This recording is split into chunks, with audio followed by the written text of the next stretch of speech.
Los acuerdos de Bretton Woods en julio de 1944 establecieron reglas para las relaciones comerciales y financieras con los países más industrializados del mundo. Fue hasta 1971 donde se rompen estos acuerdos, dado que el patrón en Europa se estaba cambiando dólares sobrevalorados por oro y marcos alemanes. Gran Bretaña y Francia demandan a Estados Unidos y en respuesta Nixon impone el dólar como referente del sistema cambiario internacional que hoy conocemos, abandonando de plano el patrón oro. Durante 52 años, el dólar ha sido el referente, dueño y señor de la economía mundial.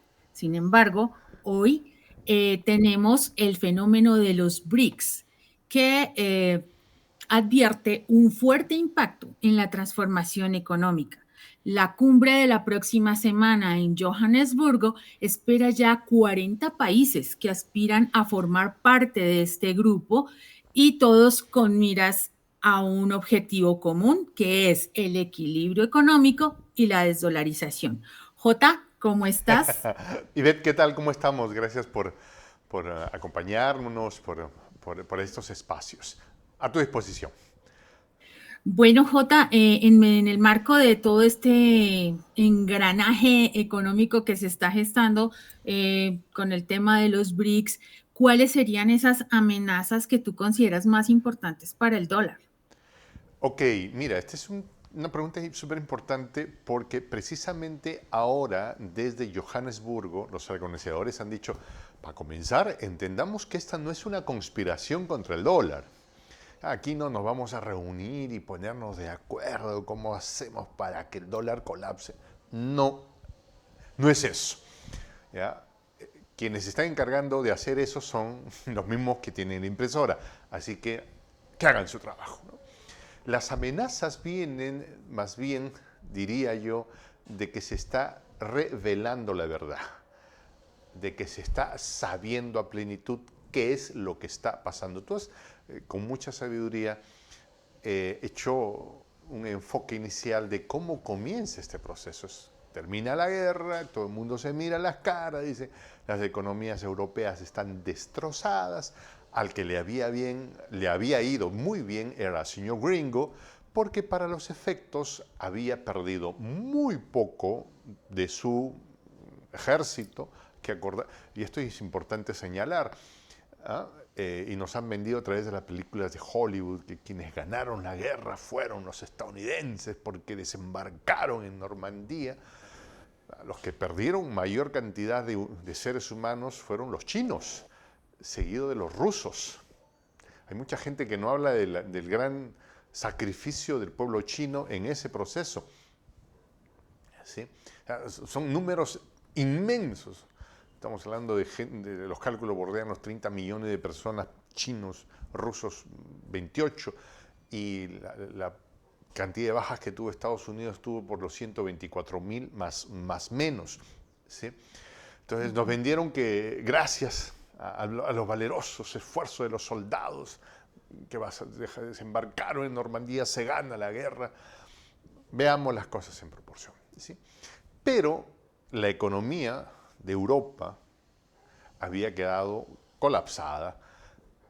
Y entonces el señor Gringo dice, ¿cuál es el problema? Yo tener muchas fábricas, a mí me ha ido muy bien, vamos a resolver esto. Entonces, en aquel momento, pues dijeron, ya, ¿y cómo lo hacemos?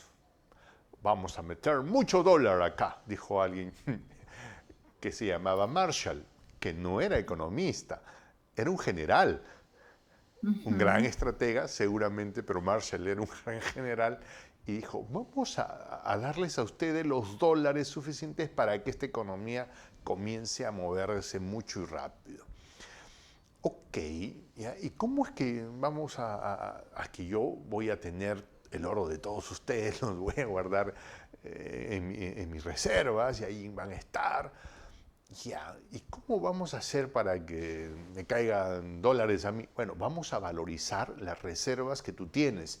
pero no reservas en oro, tú has de tener fosfatos, minas, acero, algo has de tener y lo vamos a valorizar y en función de eso yo te voy a entregar la cantidad de dólares que tú necesitas. Parecía una buena idea en aquel entonces. El problema es que luego vino Nixon y le sacó la vuelta a Ujú. este tema cuando se sopló todo o buena cantidad de ese dinero en la infame guerra de Vietnam. De Vietnam. Se Ujú. soplaron todo el dinero y entonces los otros dijeron, oye, y mi oro dónde está? Y comenzó todo este problema. ¿Sí? Y luego hemos vivido en una economía de fantasía en la que la especulación nos ha hecho creer que genera riqueza. La especulación no genera riqueza. Eso es una tinca, es un juego de azar, un- una especulación pura y dura. No genera riqueza. Lo importante de esta reunión del BRICS, de los BRICS, es que por primera vez en la historia del planeta van a estar reunidos gran cantidad de los que nunca estuvieron, a los que nunca se les consultó nada, pero a quienes se les impusieron las condiciones de arriba. Eh, y además con un alto grado de conciencia de los pueblos. Cuando se dan las conversaciones después de la Segunda Guerra Mundial, quienes le ponen atención al asunto y se implican en esto es una élite muy restringida. Y no hay un debate del ciudadano de a pie, la gente no sabe qué decisiones están tomándose. Ahora no.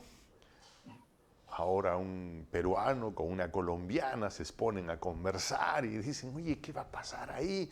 ¿No? Y 100.000 personas o 200.000 personas comparten esta conversación y hay una conciencia colectiva que dicen, no, las decisiones que se vayan a tomar también me involucran, quiero estar informado, así que veamos por dónde van las cosas.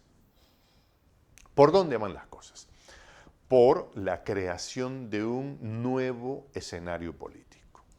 Ujú. Esta reunión en Johannesburgo es la pastillita mágica que va a resolver los problemas de la noche a la mañana. No. Mm. Y no va a ser y no hay que venderlo como tal. ¿Sí? Es el punto de inflexión a partir del que comienzan a construirse nuevas realidades económicas. Eso sí, es el punto de inflexión. O sea, llegamos hasta acá y el vector de la historia va para el otro lado. Eso es indudable. ¿Ya? Pero que de la noche a la mañana ya es que aprobamos una nueva moneda y esto y lo otro y que la economía comienza a moverse hacia el sur global, no es así, ¿no? Y seríamos ingenuos si es que creyéramos que eso fuera a pasar. Lo que tenemos que ver es... Sí, perdón, querías preguntar algo, me parece. Sí, te quería preguntar que hasta ahora, pues digamos que los que mandan están en el G7. Ajá. Ellos han sido como los dueños de todo este tema, pero con el G7 se ha evidenciado que hay un aumento en las desigualdades económicas, lo que dio paso a la creación de los BRICS. Ujú. El G7 se creó en 1975, los BRICS en 2008. Ujú.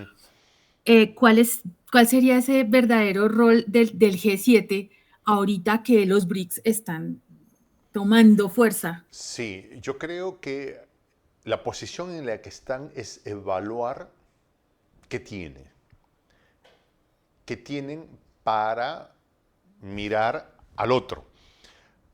Cuando uno hace la valoración de su identidad económica, por llamarla de alguna manera, tiene que hacer como toda persona o toda familia, cuánto tengo y cuánto debo. ¿Ya? Digamos en muy grueso, ¿no? Entonces, ¿cuánto tengo? ¿Cómo hacer la suma? Fíjate que es muy difícil, en este momento no hay una publicación científica consolidada y aceptada por todos que nos diga cuánto tiene cada uno de los países. Mira, no lo tenemos, ¿eh? ¿Cuánto tiene cada uno y cuánto debe. Cuánto debe sí se sabe, ¿no? Pero el cuánto tiene es muy complicado. Porque, por ejemplo, ¿no? ¿Cuánto tienes? ¿Cuánto tienes en reservas? Por ejemplo, en moneda. O sea, ¿no? Las reservas antes se medían en reservas, ¿no? ¿Cuánto tienes en reservas? Es decir, en dólares, pero algunos comienzan a decir, ya creo que no me gusta tanto tener mis ahorritos en dólares, porque mira lo que le pasó al señor ruso cuando tuvo. Entonces, ese es un primer factor, ¿no? ¿Cuánto tienes? O sea, para saber quién eres en la economía mundial es cuánto tienes en tus ahorros en dólares. Pero como la gente comienza a sospechar que ya esa no es una medida muy confiable o un escenario muy confiable, comienzan a decir, ¿y cuánto tienes en reservas naturales? ¿O tienes en petróleo o en reservas naturales? Eso vamos a valorizarlo mejor. ¿Ya? Ok. Y luego dices, pero no solo eso, ¿cuánto tienes en bonos que has invertido en la Claro. compra de los bonos del gobierno de los Estados Unidos, por ejemplo, de otras potencias del planeta, o bonos de empresas privadas también? ¿Cuánto tienes? ¿Cuánto tienes además en tecnología? Si como tecnología representas a alguien que hace la diferencia. Tienes instituciones sólidas, tienes instituciones o bancos que le den solidez a tu proyecto. ¿Cómo está la gobernanza en tu país? Va sumando. Muchas de esas variables no son, o es casi imposible valorizarlas per se, ¿no? Es decir, ¿cuánto cuesta que tengas un presidente como Andrés Manuel López Obrador, por ejemplo? Es un peso específico muy grande, pero monetariamente no puedes, ¿no? O sea, entonces, sí, pero el 90% o el 80% de los mexicanos está con él. Ya, ese es un valor, pero ¿cómo lo cuantificas? Ujú. ¿No? Ya, entonces hay como elementos muy objetivos y muy subjetivos. Ujú. Entonces, en las sumas y restas uno comienza a decir, arranquemos primero por lo objetivo, ¿ya? Por así, duro, por lo que puedo medir. Y luego nos vamos yendo a lo subjetivo. Entonces dices, a lo más neto. Hagamos las sumas y restas con el más grandote, con Estados Unidos. ¿Cuánto tienes y cuánto debes?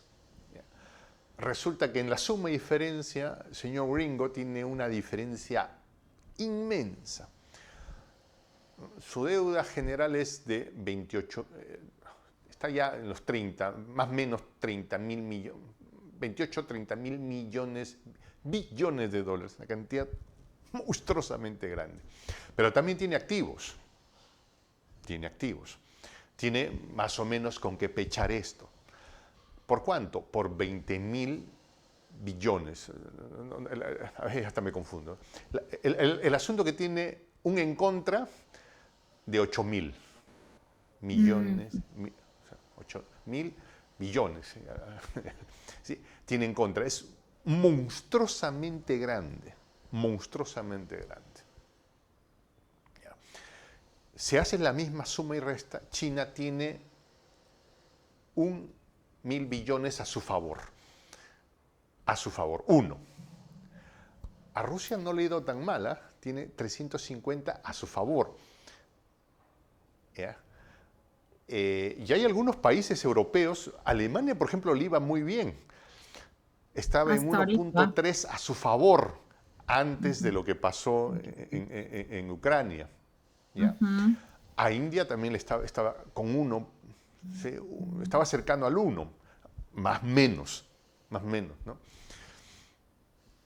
¿Ya? O sea, en números había uno que tenía mucho, pero que tenía una gran deuda, pero que en la diferencia entre lo que tengo y lo que debo, una inmensa deuda.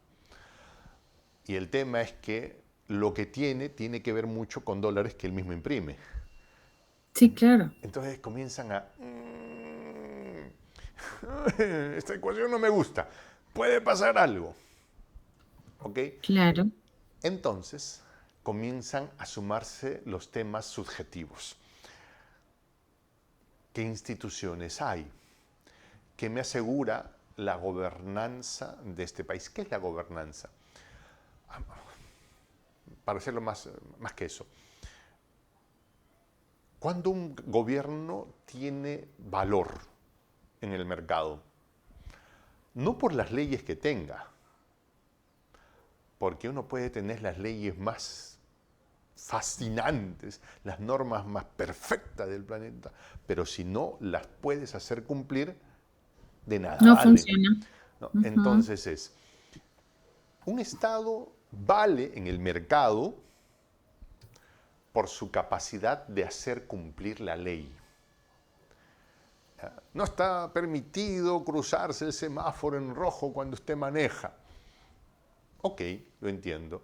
Pero si todo el mundo se cruza el semáforo en rojo, esa ley no sirve mucho. ¿Ah? Entonces ese Estado se desvaloriza respecto a esa norma. Ahora, tú tienes en este momento a las grandes potencias de Occidente que de alguna manera representan cierta capacidad para hacer cumplir las leyes en su país. Cierta, pero hay elementos en los que han perdido toda rienda. Por ejemplo, en permitir o no la comercialización de ciertas sustancias que le hacen ver estrellitas a la gente y que las deja en malas condiciones para enfrentar un proyecto de vida. ¿Está prohibido comerciar con eso? Sí. ¿Qué tanta habilidad tienes tú, Estado, a través de tu gobierno para efectivizar esa ley? Entonces Gringolandia sale muy mal parado en eso. Ha comenzado la guerra contra las drogas, involucró a México terriblemente en el gobierno de Felipe Calderón.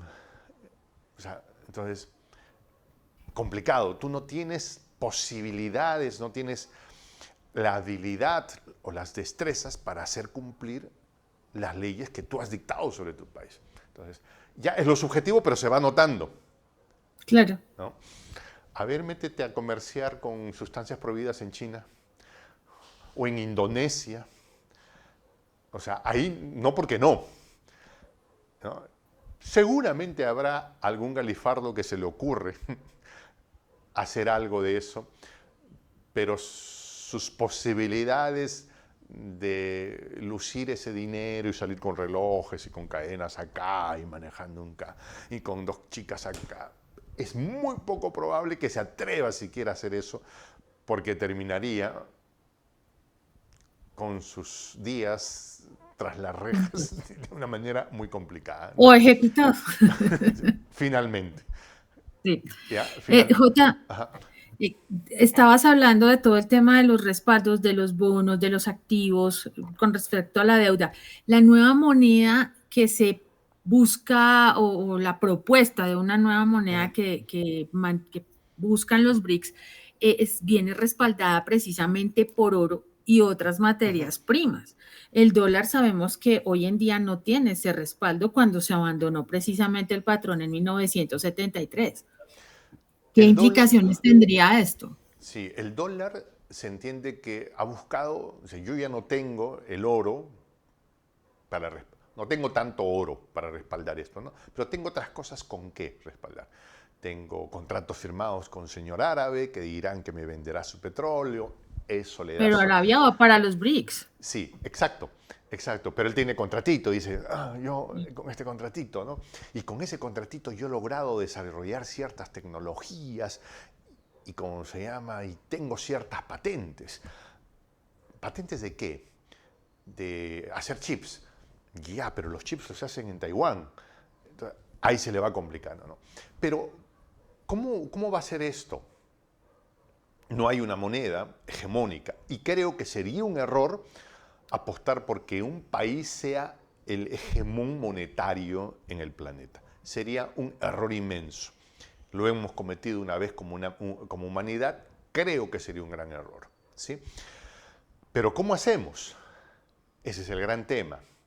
¿Cómo hacer para que podamos tener una moneda que me sirva a comerciar yo con el del otro lado del Atlántico, del Pacífico, sin tener que usar la moneda del que cada vez que se molesta me Y extorsiona usando su sanciona. moneda. ¿Ya? Ujú. Entonces, ese es el gran tema.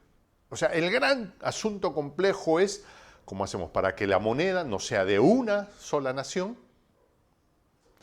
que pueda en algún momento no ser tan cortés como cuando las cosas comienzan, porque cuando las cosas comienzan, como en los romances, todo es felicidad, y luego ya cuando las cosas se ponen más complicadas pueden llegar situaciones difíciles. Entonces, ¿cómo hacemos para asegurarnos que no haya alguien que determine? Entonces, se habla de una canasta de monedas más o menos sólidas. ¿Funcionará o no? Es ahí el gran tema, ¿no? Un- una vertiente que está tomando cuerpo, de acuerdo a algunos artículos especializados que he leído, es no apostar por una moneda, sino apostar por bancos de intercambio. ¿Qué cosa Claro. quiere decir? Que si yo hago un negocio con un gobierno o con un ciudadano iraní, por ejemplo, entonces él tiene su moneda iraní, yo tengo mi moneda peruana. ¿Ya? Entonces ya, sí, mira hermano que te mando telas peruanas, y le mando telas peruanas, ¿no? Me dice, ok, te voy a mandar en mi moneda iraní, y me manda, el hombre cumple. Yo, me llega la moneda iraní, me miro la cara, voy a la bodega y le digo, señor, ¿me das, por favor, no sé, arroz, azúcar y esto? Y le voy a pagar en moneda iraní. Hermano, no te ¿Sirve? puedo recibir eso porque valdrá en Irán, pero acá no. Que aquí, exacto. ¿Ya? Entonces, parece que el desarrollo va a venir por tener bancos en los países que adopten la membresía al BRICS, bancos que aseguren la convertibilidad de la moneda con la otra que está al frente con quien yo hice negocios, Ujú. asumiendo que cada una de estas monedas pueda tener sus propias fluctuaciones y Ah, que claro. será su propia responsabilidad de quien la tenga en su momento. Y que el cambio tenga que ser lo suficientemente inmediato para no afectarme, porque puede hacer que yo le recibo las monedas del señor iraní y cuando me las paga valían tanto. Y cuando las quiero cambiar, de pronto hubo un problema ya y valen menos, ¿no? Entonces los Claro. cambios tendrían que ser casi inmediatos a mi moneda. ¿Ya? Para eso se están explorando la tecnología de blockchain, que es la que le da la base a una moneda conocida como Bitcoin. Ujú. ¿Sí? Entonces, la exploración que se va a hacer es esa. Las conversaciones que se están dando es en torno a eso. No debe haber un gran hegemón que gobierne la moneda del planeta, sino cómo aprendemos a negociar Más cada quien en su pluralidad. propia moneda, pero asegurándonos que haya un espacio que me asegure el intercambio de esa moneda de manera efectiva, inmediata, para que la fluctuación del otro no me afecte si es que le da. Entonces, esto sería un gran alivio a Argentina, por ejemplo, que cada vez que necesita hacer Mm. algo, necesita recurrir a los dólares. China le ha proveído cierto respiro, proveyéndole yuans para cumplir con ciertas responsabilidades. Pero imagínate que hubiera esto, entonces, bueno, a lo mejor, ¿no? Con mi ley de por medio no, y cuando el tipo se dé cuenta que no puede dolarizar la cosa, iba a decir, no, la cosa va por lento, va a haber una moneda que podría tener fluctuaciones, por ejemplo, ¿sí? Hasta que lleguen a cierto nivel de estabilidad. Pero hace negocios, digamos, con, a ver, un país al que le quiera vender algo, pues no, de repente a los rusos. Y dice, mira, te vendo, ok, en rublos, tú me pagas en esto, ya, me mandas tecnología, qué sé yo. Sí, ya no tenemos que ir a Nueva York a comprar dólares. Dólares, hacer todo el cambio. Oye, pero si tu moneda fluctúa, ahí estará. Creo que ese es el gran tema, ¿no? El gran tema. Un Sí. banco que asegure un banco local que me asegure el intercambio inmediato. Ujú. Probablemente habrán que jugar en ciertas reservas, saber qué vas a poner tú como reserva, como encaje país para que yo me asegure que tus fluctuaciones tampoco le afectan al otro, ¿no? Van a ser negociaciones un poco duras, complejas, como suelen ser, pero creo que la vertiente va por ahí. Ujú. Muy bien, ya pues ya para terminar, Jota, ¿se considera de pronto una amenaza para el sistema el hecho de que haya 40 países ya aspirando? Yo quiero entrar a los BRICS y entre ellos está Arabia Saudita, Egipto, países que han sido comercialmente interesantes, en el caso de Arabia específicamente con el petróleo. La amenaza para el sistema devino desde el momento en la que se utilizó una moneda que aceptamos como global y que se convirtió en arma de extorsión contra quien tenía intenciones soberanistas. Ese fue el momento de la gran amenaza. La gente comenzó a tenerle miedo a este sistema cuando decía, ¿qué pasa si mis ahorros me los confiscan de la noche a la mañana? Porque me los confiscan. Y se les hicieron a los rusos, si lo hicieron a los rusos porque no me lo harían a mí. ¿Ya? Los 40 que están diciendo queremos ser parte de esto es simplemente la respuesta a lo otro. Digo, no hubo nadie que tuviera la capacidad de convocar a esos 40 si no fueran por lo que han hecho. O sea, gracias a lo que han hecho, estos 40 se han reunido. Gracias, o sea, quien podía haberlos convocado para hacer lo que están haciendo era el señor que hizo la extorsión. Por eso se han reunido. O sea, y van a amenazar, no, se van a proteger. Que eso resulte siendo una amenaza para los intereses de quien emite el papel verde, sí, evidentemente, pero producto de sus propias decisiones. Para mí me da gracia que el señor Macron hasta ahorita esté tocando la puerta por querer ser aceptado en la reunión de los BRICS. ¿No? Y ya ha salido una exministra australiana y dice, a usted no le han invitado a esta fiesta, señor. Ya, mal hacen hacer ese papel del ridículo y querer ser aceptado. Entonces, nosotros vamos a estar cubriendo, vamos a tener muchas expectativas aquí en Prensa Alternativa de cómo se evoluciona, de cómo evoluciona este tema. Ujú. Vamos a estar muy atentos a estos procesos, a esta cumbre que viene la próxima semana. Y pues, Jota, estaremos hablando nuevamente de estos resultados. Muchísimas gracias, como siempre, por este espacio maravilloso de conversación. Un abrazo y hasta que nos volvamos a encontrar. Hasta que tu palanchis cama, hasta que nos volvamos a encontrar. Ujú.